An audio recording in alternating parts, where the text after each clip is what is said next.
आज के समय में शायद ही कोई ऐसा व्यक्ति हो जो अपनी YouTube वीडियोस को बनाने के लिए AI कंटेंट का इस्तेमाल ना करता हो। लेकिन यहीं पर एक सवाल निकल के आता है कि क्या हम जो भी कंटेंट यहाँ पर बनाते हैं क्या वो यहाँ पर कॉपीराइट फ्री है, क्या हमें भविष्य में उसके लिए कॉपीराइट स्ट्राइक आएगा या नहीं आएगा।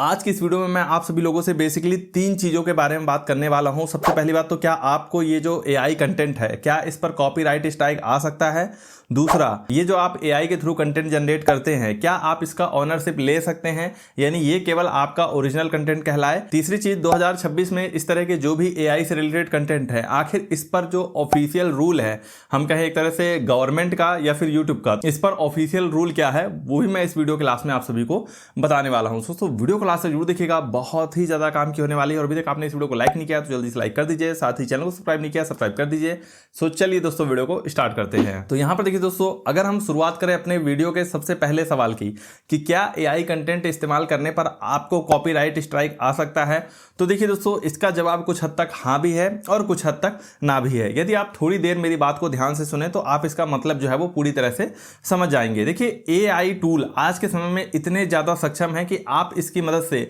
किसी भी तरह का जो कंटेंट है वो बहुत ही आसानी से जनरेट कर सकते हैं। एक कॉमन उदाहरण के जरिए यदि मैं आपको समझाऊं तो आज अभी मैं ये जो वीडियो शूट कर रहा हूं यहां पर मैं अपने खुद के फेस का इस्तेमाल कर रहा हूं और इसके साथ साथ मुझे एक कैमरा की जरूरत पड़ रही है, लाइट की जरूरत पड़ रही है, एक यहां पर मैंने पूरा सेटअप जमा रखा है इस वीडियो को शूट करने के लिए। लेकिन आप किसी भी AI टूल की मदद से मैं अपने आप को बस एक चुटकी में किसी भी सेलिब्रिटी के रूप में अपने आप को दिखा सकता हूं, किसी भी सेलिब्रिटी के आवाज में आपसे यहां पर जो है वो बात कर सकता हूं। इवन ये जो स्टूडियो है, ये जगह है, मैं चाहूं तो यहां पर अपने आप को तो ऐसे ही रखूं, लेकिन ये स्टूडियो को जो है वो यहां पर मैं चेंज कर सकता हूं। तो देखिए AI कंटेंट पर आपको कॉपीराइट आ सकता है या नहीं आ सकता, ये बहुत हद तक ही इसी बात पर निर्भर करता है कि आप किस तरह का AI कंटेंट इस्तेमाल करते हैं। उदाहरण के तौर पे यदि मान लीजिए कोई व्यक्ति AI के थ्रू यहां पर मेरे फेस का इस्तेमाल करता है, मेरे इस स्टूडियो का इस्तेमाल करता है, अब यहां पर उसने मेरा ओरिजिनल कंटेंट तो नहीं लिया है बट उसने AI के थ्रू हूबहू मेरे जैसे दिखने वाले व्यक्ति के द्वारा एक वीडियो तैयार किया है, मेरे इस सेम सेटअप का एक वीडियो उसने AI से बना लिया है। इस केस में यदि मैं चाहूं तो सामने वाले व्यक्ति को यहां पर जो कॉपीराइट स्ट्राइक है वो बड़े ही आसानी से दे सकता हूं। सेम इसी तरह से यदि आप किसी सेलिब्रिटी का फेस इस्तेमाल कर रहे हैं, उसकी वॉइस इस्तेमाल कर रहे हैं, या फिर अगर आप कोई ऐसी फोटोज या वीडियो इस्तेमाल कर रहे हैं जो कि पब्लिक डोमेन में अवेलेबल नहीं है लेकिन आप उसको AI से जनरेट करके हूबहू वैसा यदि दिखा देते हैं। मान लीजिए अब कोई ऐसी प्लेस है या कोई ऐसी जगह है जो कि बहुत रेयर है और वहां पर केवल कुछ लोग ही गए हैं और उन्होंने उन फोटोज को और उन वीडियोज का जो कॉपीराइट है उसका लाइसेंस ले रखा है।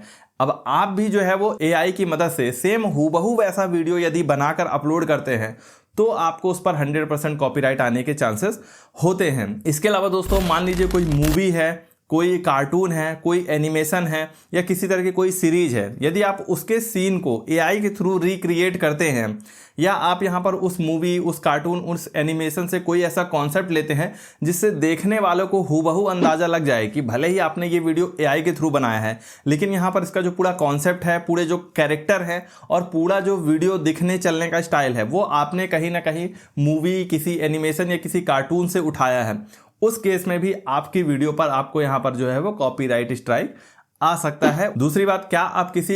AI द्वारा जनरेटेड कंटेंट की ओनरशिप ले सकते हैं, तो देखिए यहां पर एग्जांपल के लिए अगर आप यहां पर कोई एक प्रॉम्प्ट है जो कि AI में लिखकर दे देते हैं और वो AI जो है या वो जो सॉफ्टवेयर या टूल है वो आपको उसके मुताबिक एक कंटेंट जनरेट करके दे देता है, तो यहां पर कानूनी तौर पर आप जो है वो उसके मालिक नहीं हो जाते हैं, ना ही आपको यहां पर जो है वो उसका मालिकाना हक मिल जाता है, भले आप उसको यहां पर जो है वो इस्तेमाल कर रहे हो। अब बात करते हैं दोस्तों 2026 के जो नए IT रूल्स है गवर्नमेंट की तरफ से फिलहाल, उस पर सबसे पहली बात तो यह है कि कोई भी यदि AI द्वारा जनरेटेड कंटेंट है तो उस पर लेबल होना बहुत ही ज़्यादा जरूरी है। YouTube पर इसके लिए आपके पास 2 ऑप्शन होते हैं, एक तो आप वीडियो में खुद से ही अपने तरफ से वीडियो के साइड में कहीं पर AI जनरेटेड लिख दें, या फिर दूसरा तरीका ये होता है कि जब भी आप वीडियो अपलोड करते हैं तो वहां पर आपको अल्टर्ड और सिंथेटिक कंटेंट का एक ऑप्शन देखने को मिलता है, तो आप यहां पर उस वीडियो में जाकर यस कर सकते हैं, उससे भी देखने वाले व्यूअर्स को यह पता चल जाएगा कि ये AI द्वारा जनरेटेड कंटेंट है। दूसरी चीज दोस्तों, गवर्नमेंट के रूल के अकॉर्डिंग अब यदि कोई भी ऐसा AI जनरेटेड कंटेंट इस्तेमाल करते हैं जो कि किसी की प्राइवेसी या कॉपीराइट को वायलेट करता है, इस तरह का कंटेंट 3 घंटों के अंदर अंदर डिलीट करने के निर्देश हैं भारत सरकार द्वारा। तो अब जिन भी लोगों ने यहां तक वीडियो देख लिया होगा उन लोगों को तो लग रहा होगा कि यार AI द्वारा जनरेटेड कंटेंट को इस्तेमाल करना तो बहुत ही ज्यादा खतरनाक है, हमें जो है वो इससे कहीं ना कहीं बच के रहना चाहिए, ये तो हमें मुसीबत में डाल देगा। तो दोस्तों बिल्कुल ऐसा भी नहीं है। यदि मैं फिलहाल आपको वीडियो का कंक्लूजन दूं तो आपको मेनली 3 चीजें हैं जो कि आपको ध्यान रखना है, और इन 3 चीजों को ध्यान रखते हुए आप एआई द्वारा जनरेटेड जो कंटेंट है उसका आसानी से इस्तेमाल कर सकते हैं बिना किसी प्रॉब्लम में आए। सबसे पहली बात तो आप जो भी कभी एआई कंटेंट यदि अपलोड करते हैं तो उसमें अल्टर्ड कंटेंट के लेबल के साथ ही आपको उसको अपलोड करना है। दूसरी चीज दोस्तों, आप जिस भी एआई टूल की मदद से अपना कंटेंट जनरेट कर रहे हैं उसमें एक चीज आप यहां पर 100% पक्की कर लें कि या तो वो जो टूल है वो आपको फ्री में ही जो कंटेंट आप जनरेट कर रहे हो उसको कमर्शियल यूज के लिए अलाउ करता हो, यानी आप उसके द्वारा जनरेटेड वीडियो को चाहे यूट्यूब पर डालें, कहीं पर भी डालें, यहां पर उस सॉफ्टवेयर को या उस टूल को या उस कंपनी को इससे कोई भी प्रॉब्लम नहीं होना चाहिए। या फिर वो टूल जो है या वो जो सॉफ्टवेयर है वो यहां पर आपसे कुछ फीस चार्ज करता हो और बदले में आपको उसका जो कमर्शियलाइज वाला लाइसेंस है वो आपको यहां पर देता हो। तो हमेशा एक चीज आप ये जरूर ध्यान रखें कि आप जिस भी टूल या सॉफ्टवेयर की मदद से कंटेंट जनरेट कर रहे हैं वो आपको कमर्शियल यूज जो है वो अलाउ करता हो। इसके अलावा दोस्तों, जब भी आप एआई द्वारा जनरेटेड कोई भी कंटेंट इस्तेमाल करते हैं तो एक चीज का आपको और ध्यान रखना है, लास्ट एंड फाइनल, कि वो जो कंटेंट है वो किसी का ओरिजिनल फेस ना हो, किसी की ओरिजिनल वॉइस ना हो, चाहे वो कोई कॉमन व्यक्ति हो या फिर कोई बॉलीवुड सेलिब्रिटी या स्टार हो,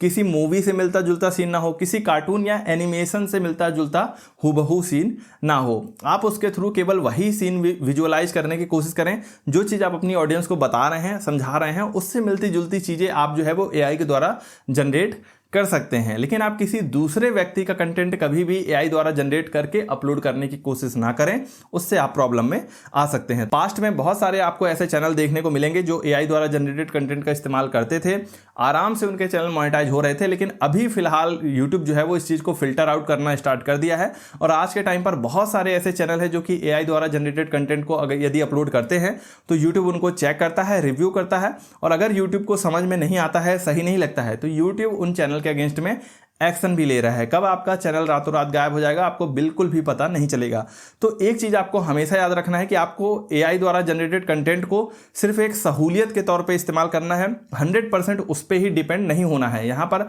ह्यूमन टच होना आपकी वीडियो में बहुत ही ज्यादा जरूरी है। पूरी तरह से अगर आप ऑटो जनरेटेड कंटेंट यदि इस्तेमाल करेंगे जिसमें ह्यूमन टच ना के बराबर हो तो उससे आपको यहां पर जो है वो डेफिनेटली प्रॉब्लम आ सकती है। सो आई होप दोस्तों वीडियो आपको अच्छा लगा होगा। वीडियो कैसा लगा हमें जरूर बताएं। सो मिलते हैं अपनी नेक्स्ट वीडियो में, तब तक के लिए goodbye and take care.